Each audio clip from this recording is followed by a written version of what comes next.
Hey everyone, welcome back to our channel. Today I'm going to show you how to correctly order an Uber ride for someone else. Let's get started.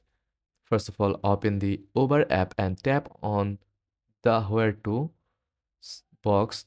Instead of entering your location, type in the pick up location where the other person will be. Then enter their destination. Double check both the pickup and drop off points to make sure they are accurate. Before confirming the ride, look for the option to add a rider. Uber usually lets you add the rider's name and phone number.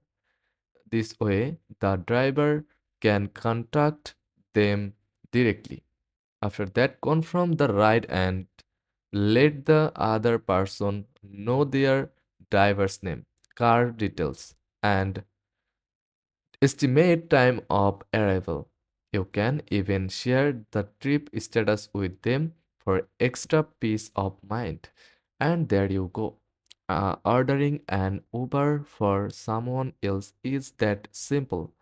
Save time and help them get where they need to go with ease. Thanks for watching.